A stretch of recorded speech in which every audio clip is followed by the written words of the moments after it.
Welcome to Matcha Minutes, where we bring you the conversation with the people who are making differences in our community. Today, we're talking with McKinzie Murley, Executive Director of the Sparrow Women's Clinic. I always have to make sure that I'm saying the name right. Don't stumble it. So that we can discuss what's going on with the clinic, maybe give people an idea of what you guys do or what resources you provide. One of the things that we found as we started doing these conversations is that our community provides a lot of resources, and people just don't know about all of them. And so we were hoping that we can use this as a platform, not just for politics or conversations, but showing people what resources are out there. I am so grateful that you decided to join us today, so thank you very much. Absolutely. Thank you for the invitation. You have been the executive director for how long now? I started May 1st, so still pretty new. Wow, you're pretty new. What did you do before this? I was the director of our youth programming, our youth ministry programs at my church. Okay. I attend St. Francis de Sales in Lansing. All right. So the commute's about the same. Okay. They're 2 minutes from my house. But transitioned from that role end of April and started May 1 at Sparrow. So okay. What's your background in?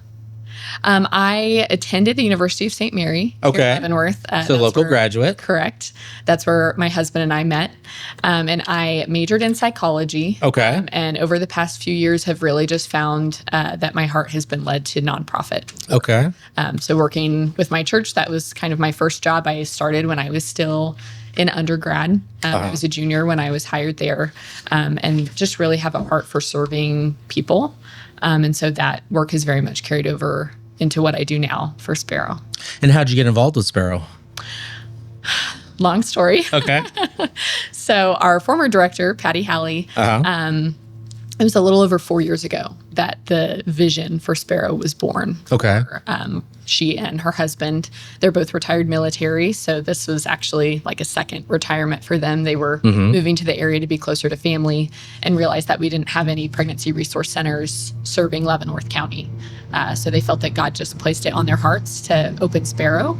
And as they were looking for a place to call home, trying to find a permanent location to see their vision lived out, she came and started presenting to a lot of the local churches. Okay. So I met her when she came to present at St. Francis de Sales, was enamored by the idea that we would have this community resource so close to where I was living. So I asked her to just keep in touch, reach out if I could be of any help to her. My husband and I, we helped support some of the first fundraisers that she held for Sparrow before they even had the space that we're in now. Okay.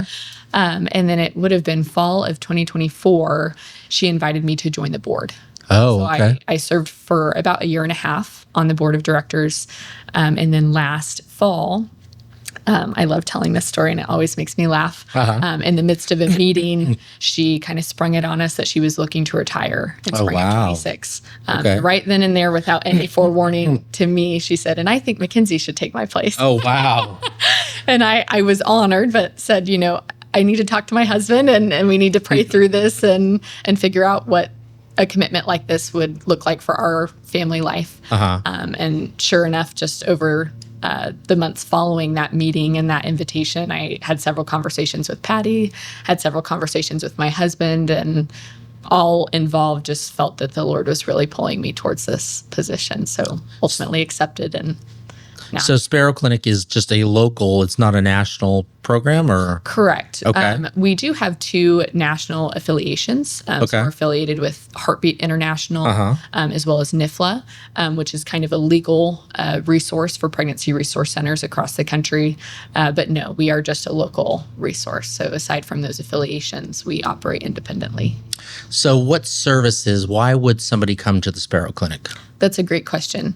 So to backtrack a little bit, when we first opened our doors, we opened just as Sparrow Women's Clinic. Okay. So in that space, which you've been in, we offer medical grade pregnancy tests, STI testing, and first trimester ultrasounds. So that space is really intended for any woman or family in Leavenworth County and beyond.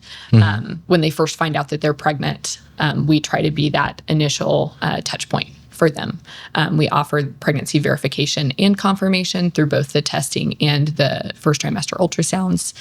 And then a little over 2 years ago, we expanded into an adjacent suite named Sparrow's Nest. Okay. We offer more ongoing relational and material support to clients. So in that space, we have over 200 different educational classes that families can come in. They can select whatever topic interests them that day. And through that program, they're able to earn points to spend in Sparrow's Nest on items like diapers, wipes, clothing, toys, really anything that you would need for raising a child. Some would say that the community area has something like this in Planned Parenthood. How is it different than a Planned Parenthood?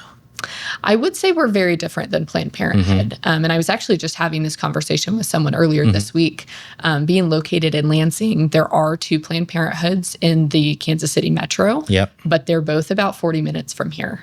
So not super close. And transportation is a big need for Leavenworth County. The public transportation that we do have is very limited. And it only services Leavenworth. So if you're trying to make an appointment outside of that geographical area, there really aren't many options. You're looking at paying a pretty substantial fee probably to make those appointments outside of the city of Leavenworth.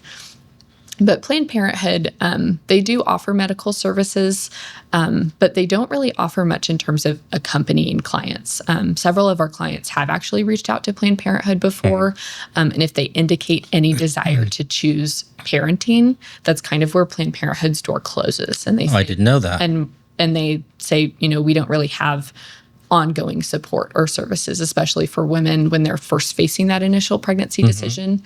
If they choose to parent, that's when the door closes. And at Sparrow, we really try to make it a point and a priority to keep our doors open to women who are leaning towards any decision facing pregnancy. A big part of our vision and our mission statement is offering compassionate care, support, as well as honest, factual information to women, to mothers and fathers facing pregnancy decisions. So whether a woman is leaning towards parenting, adoption, or abortion, we want her to leave our facility feeling like she has a full picture of what her options are and what support is available to her, regardless of what option she chooses. I had made a post when Sparrow Clinic first opened, and I was shocked to see some of the negative comments that I got on that post, because I think what you guys do is incredible. Obviously, I'm pro-life, but I think it's the choice is up to the mother or the woman to make the best decision for her, and I'm not. I mean, that's between her and our Lord in heaven, and not my decision. But some of the negative things I heard people say is that, and I don't know how I was just really, really confused, because the goal I think that Sparrow Clinic has is really to try to encourage people to parent. Would you agree with that? I would. Most of our services, especially on the Nest side, they are intended for that woman or that family unit that chooses to parent. We want them to know that they're not alone. I think anytime anyone of any background finds out they're pregnant, that can be a stressful situation. And even more so when you lack family support, community support. So we really try to fill the gap for our clients to be that community support for them. But if somebody wanted to, God forbid, abort, that's not something you would help with? Correct. We don't perform abortions. Is that where you close the door? Correct. So it's kind of opposite of Planned Parenthood there. Correct.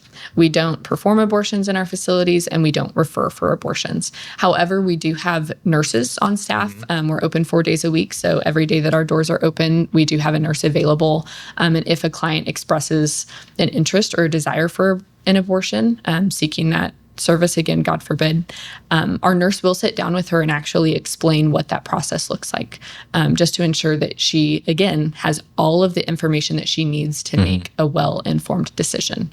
That's very, very important to us, and our values as a clinic is that every woman, again, regardless what she chooses, because it's not our place to shame or condemn a woman, even if she were to choose abortion, but we believe that she deserves all of the information available to her regarding those procedures, what recovery would look like after an abortion, those sorts of things.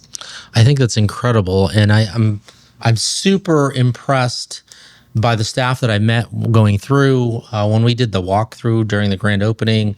I mean, it's an incredible location. It's an incredible service that I think that you offer, and the fact that you discuss the totality of it. And it's not designed, well, I guess it is kind of designed to geared towards hoping that you'll keep the child.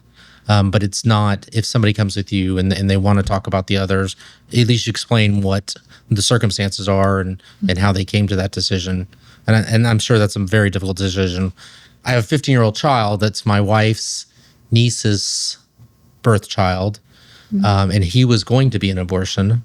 And we decided at 38 years old, we were going to adopt. Wow. Unexpectedly, we thought we were done. He's been a blessing as well as a challenge, especially being much older, having a child. But so I've seen people go through the waverings and the opportunities, and it is scary to talk about that and see that happen. What are some of these, or what would you highlight as a success story for the Sparrow Clinic? Two come to mind. One, I mentioned earlier that we primarily serve mothers and fathers through the services we offer at Sparrow Women's Clinic and Sparrow's Nest. But we do actually have a few clients who are grandparents who, along the lines of the situation you just described, they have adopted biologically what would be their grandchild, but they're raising them as the parent due to differing circumstances. And I can think of one client in particular. So grandmother, adopted biological grandchild, and she came to us and was just really nervous and scared. She didn't have insurance. Oh, wow. So not only had God placed this opportunity before her to adopt, but she really had to lean on her faith to say, even though I'm lacking some resources, I'm going to say yes here. I'm going to say yes to helping foster this life. And one of the services that we offer, we are a site that has been approved for presumptive eligibility through Care. And so this particular client, when she came to us and expressed that she didn't have insurance, our staff were able to sit down with her same day and complete this expedited form to submit an application for her for Care. And we found out that she was approved right then and there before she even left our facilities. And she literally jumped for joy and was screaming and hollering. We were hugging and crying, and it was just a really beautiful experience. And I would say outside of the scope of what our normal services look like day to day, but for that particular client, what we were able to do for her meant the world. And I think it really opened our eyes to, okay, maybe we shouldn't limit ourselves in terms of the offerings that we're able to provide to the community. This is a huge need too, that might bring us to encounter clients who we normally wouldn't see or seek out. You said you help fathers through the process at Sparrow's Women's Clinic. How did that come about? I can't imagine that. Was that always the intent? It was not. So that door really opened when we took on Sparrow's Nest next door. So we have a gentleman who's a pastor of a local church, and he leads a father's program for us. It's called the Dad's Club. Okay. So as women are coming in to take those educational classes, there are incentives for earning those points to spend in the boutique on those items. And one of them is to bring a partner or a spouse. And if a partner does come to take classes, then we just try to talk to them while they're there and say, hey, did you know that we have this Dad's Club? And it's structured very similarly for a woman coming to the Nest to take classes. It's a program that has picked apart those over 200 classes and really honed in on the ones that have to do with fatherhood topics more specifically. And we have had fathers who are single parents who have gone through the program. Wow. They're still seeking services to support their family and their children. So it's really been a blessing. I'd say we're definitely still trying to get it off the ground. Unfortunately, more often than not, we see clients who come in without a partner or a spouse. Maybe that support isn't there. So we're most often accompanying the woman. But I actually shared this with our team just last week. In June, 85% of the clients we saw on the clinic side came with a partner or a spouse. Oh, wow. And that is not typical for us. So really? That was where we had our opportunity to kind of leap for joy and holler and shout and just praise the Lord, because that, again, it's so often not the case. And I wish we saw more of that. So it was such a joy for us to see that trend in June. We pray it continues. What surprises you most about the needs of women in our community? A big one that sticks out to me is just a lack of support. I That's the one thing that jumps out to me most often whenever I'm able to interact with clients or follow up with our staff after appointments. Like I just mentioned, they're so often coming alone. Yeah. They maybe don't have family in the area. They've maybe been estranged from family because they are even entertaining the possibility of parenting, and their family are saying, we're not going to have any part in this. That's really the big one that jumps out to me. And as someone who has had a very privileged background and upbringing, I've always had that family support. That's never been a question for me to try to really empathize and put myself in the shoes of our clients. It's just heartbreaking to imagine that this moment that, yes, is stressful for anyone, but you would hope would also bring about a lot of joy, the prospect of this new life entering the world, and to have to face that with no support. Just wow. What age ranges do you serve? We have a decent spread, though over the past few months, I have seen more clients in the late teens, 17, 19. Oh, wow. But definitely a plethora of our clients fall in their 20s, early 30s. We don't have a cap per se for the client we'll serve.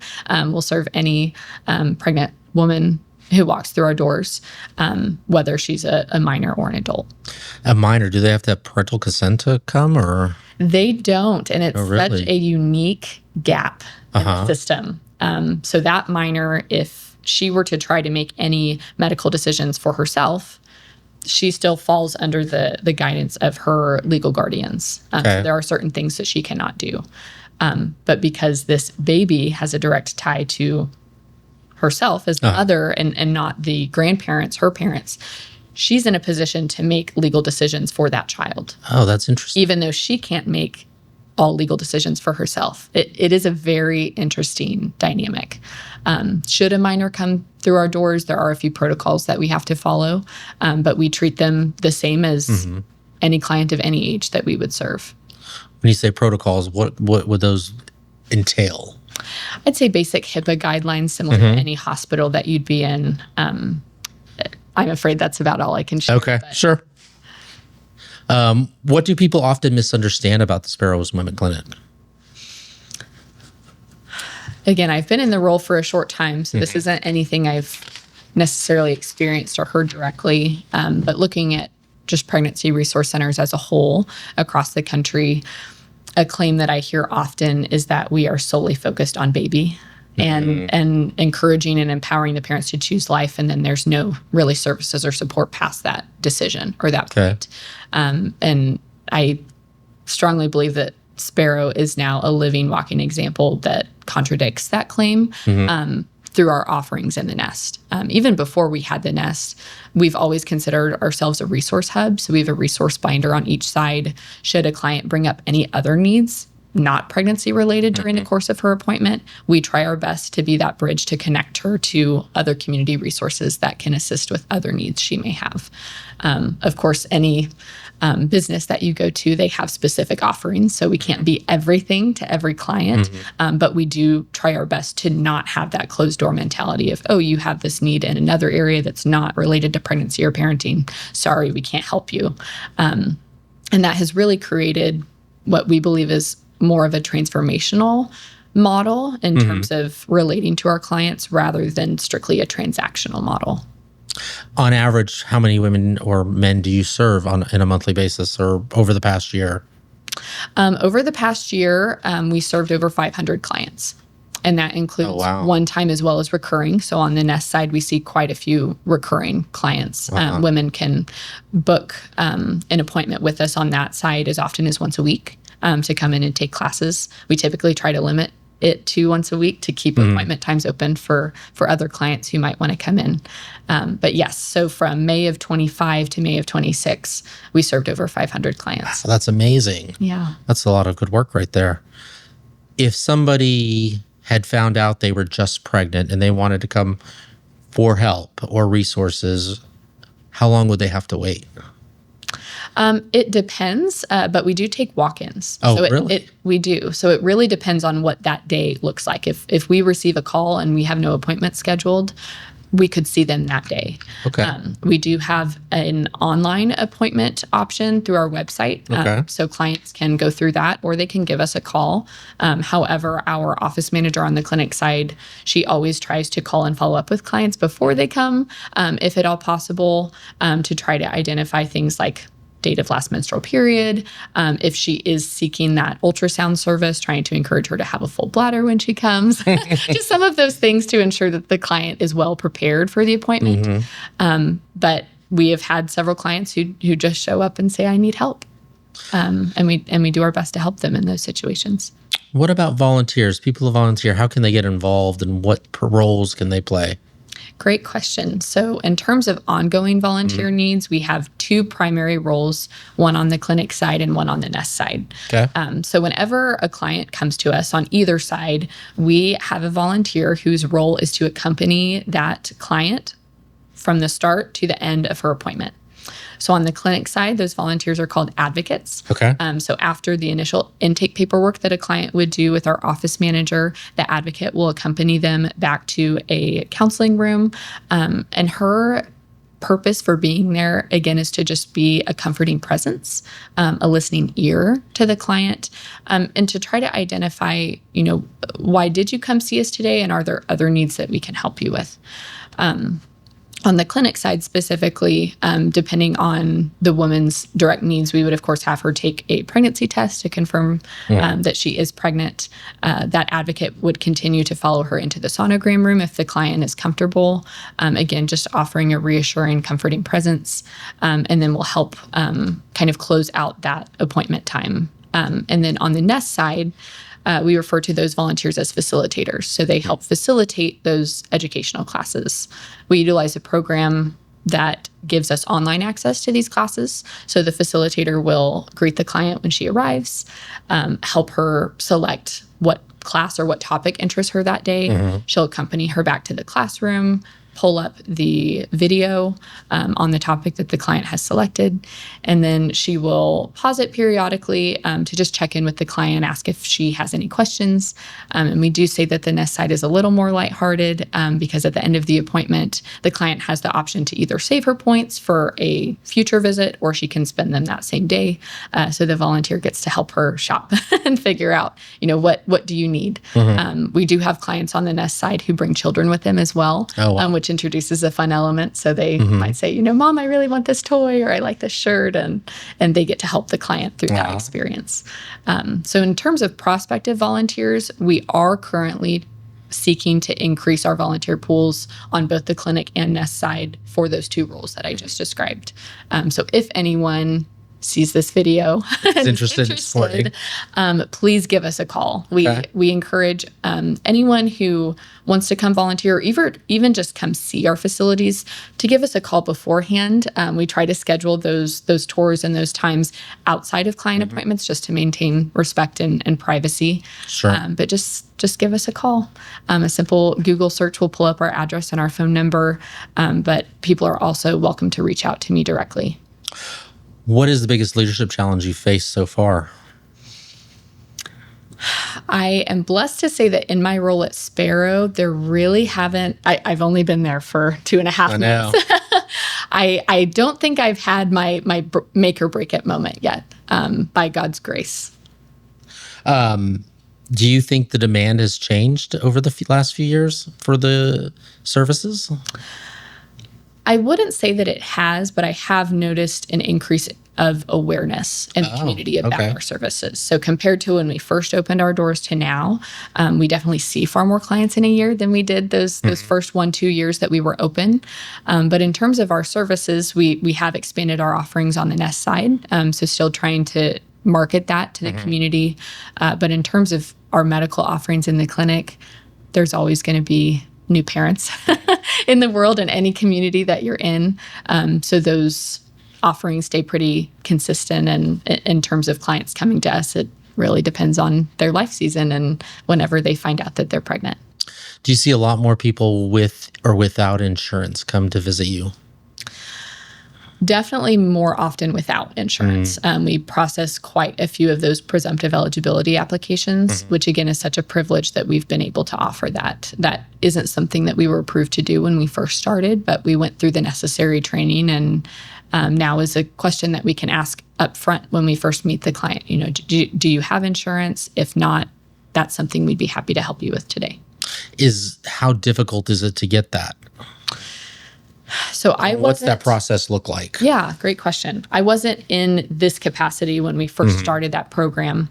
However, my understanding is 2 representatives from the presumptive eligibility program came on site to do a training with our staff at the time. So they were equipped and knowledgeable enough to run through that application. We actually just did it a few weeks ago for 2 new staff members. So that was a good experience and gave me more insights into the program. But their team really handles the grunt work. So is that a national program or a state program? I believe it's a state program. Okay. It's tied to CanCare. I would imagine that other states have similar programs, but this one is specific to the state of Kansas. Okay. Where do you see the clinic going in the next few years? Hopefully in some exciting directions. One that is kind of at the forefront of my mind as well as our board's. We are blessed with our spaces. We have beautiful spaces, but we lease our spaces. So in terms of long-term sustained growth, it's quite expensive. I can only imagine. So we are hopeful that God will provide a more permanent location that we would have the opportunity to buy, maybe as early as the next year. That would be really exciting. But kind of just depends on timing and location. Location's everything. And from the limited searching that we've done, there are a lot of places in the county that are available to rent, not to buy. And again, we're happy with our spaces right now. There's no issue. They're meeting our needs. But in terms of just wise financial investments for the future of Sparrow, we would love to find a permanent location to call our home. Most of your funding come from donations? It does. We do receive a bit of grant funding, but the vast majority of our donations are individual donors or church partners who support us, which is truly humbling to see. Despite the few voices in the area that are maybe in opposition to what we do, or I would say probably don't fully understand the services that we offer, there are far more who rally around our cause. It just blows me away every day.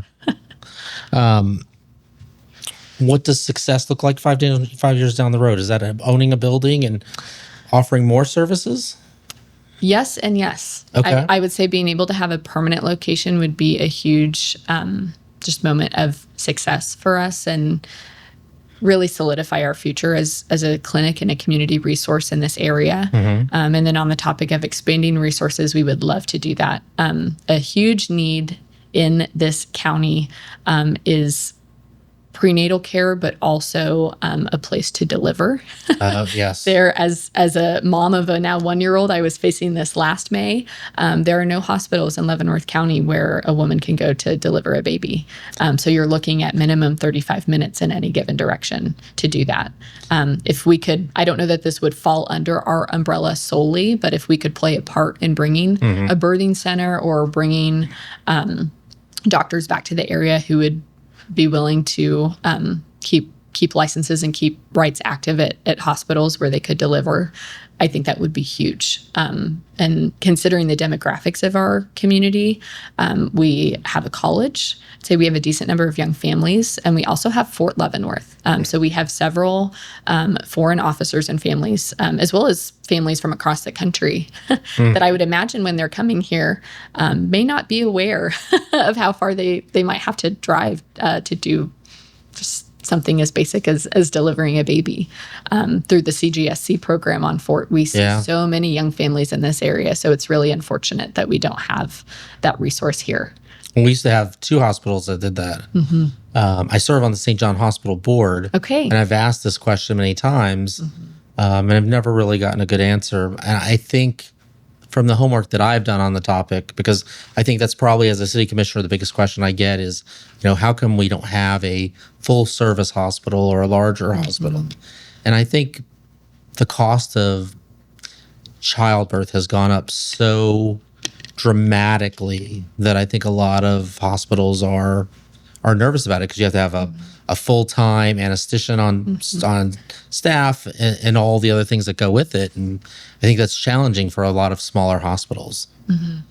That, in my limited knowledge of the hospitals that we have in the area, that was the big thing that I heard, was because we don't have a full-time anesthesiologist at St. John's, a lot of doctors, they just aren't comfortable delivering. Should things go wrong and someone need an unplanned C-section, it's of the utmost importance that resource be available.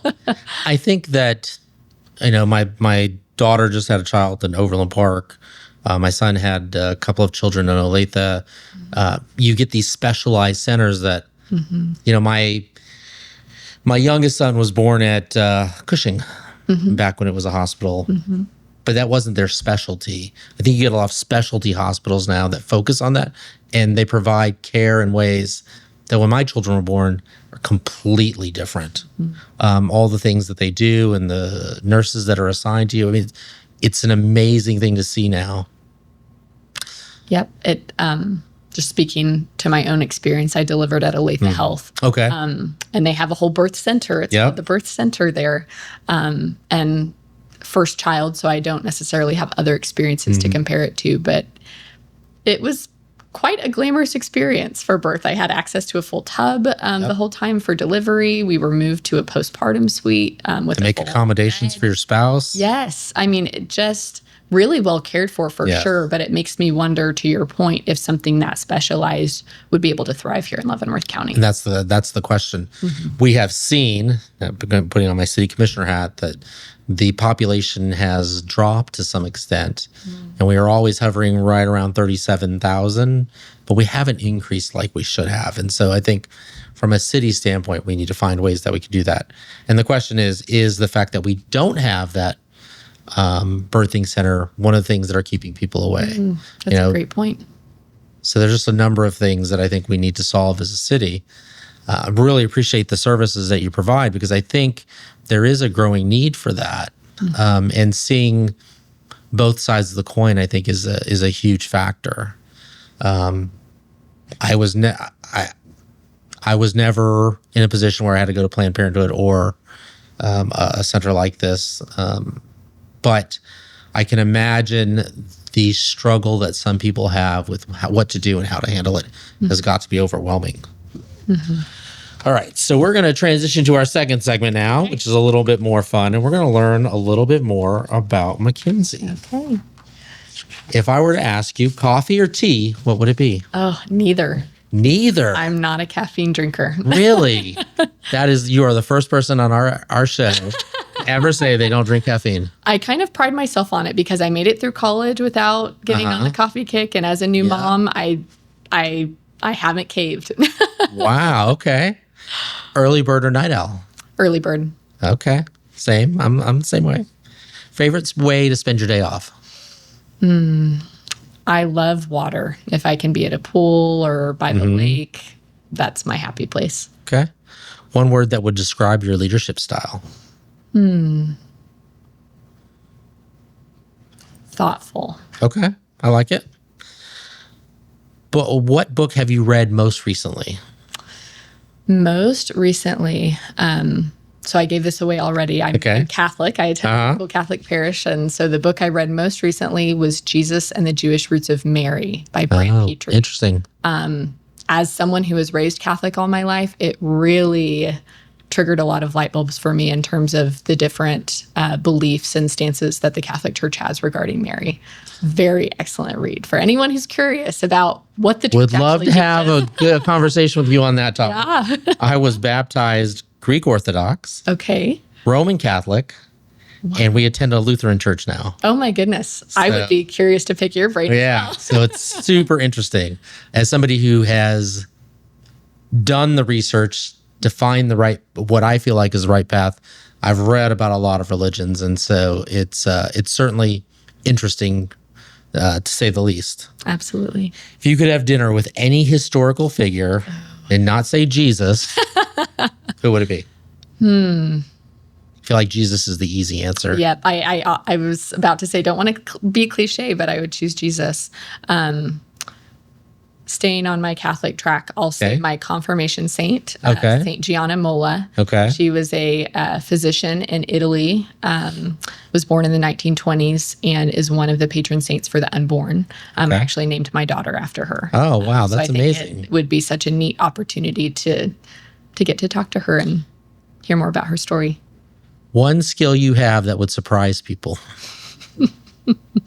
I don't know if I consider myself that skilled of a person. Goodness. If you know me, this wouldn't surprise you, but I can swim the butterfly stroke pretty well. That was my stroke when I was a swimmer. Most used app on your phone? Probably messages, like texting. You text a lot? I don't really have any game apps on my phone. Okay. Messages or Google, probably. Favorite local restaurant? Ooh. I'll have to say Luigi's. My husband works there a few nights a week, so we eat it pretty often, and it is very delicious. Okay, that's one of my wife's favorite places to go. Something listeners would be surprised to learn about you.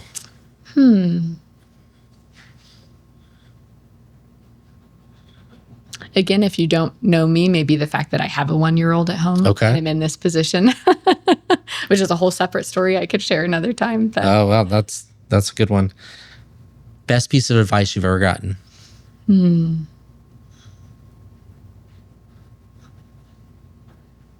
Just because it's the first one that's coming to mind, I'll say my dad and his emphasis on just working hard and you can sleep later. Okay, fair enough. I would always tell my kids, nothing good happens after midnight. That's a fair piece of advice too, and I would say it's pretty true.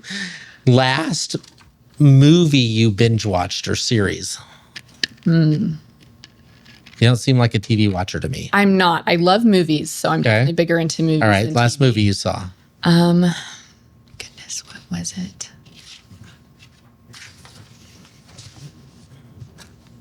This is going to sound horrible. My husband, who I love very much, is big into the Netflix murder documentaries. So that was probably one of those. I couldn't tell you which one. That was the last one we watched. He makes me watch them with him. Oh my goodness, that's okay. Yeah, that was a little bit of a surprise. McKinzie, thank you so much for being here. It's been a lot of fun. Super interesting in what you do and how you got involved. For people who want to donate or find out more information, where can we go? Call us. Our number is 913-543-4446. Okay. Or we have a generic help@sparrowwomensclinic.com email. Okay. Either of those routes would probably be the best way to get a hold of us. As I mentioned earlier, we try to deter pop-in visits from just community members or prospective donors. So if you can call, we'd be happy to set up a time for you to come by and see what we do and talk with you more. Do we have a website that they can go to? We do, sparrowwomensclinic.com. Okay, perfect. Thank you for being here. It's been a joy. Good luck with the future. Thank you so much, Jim.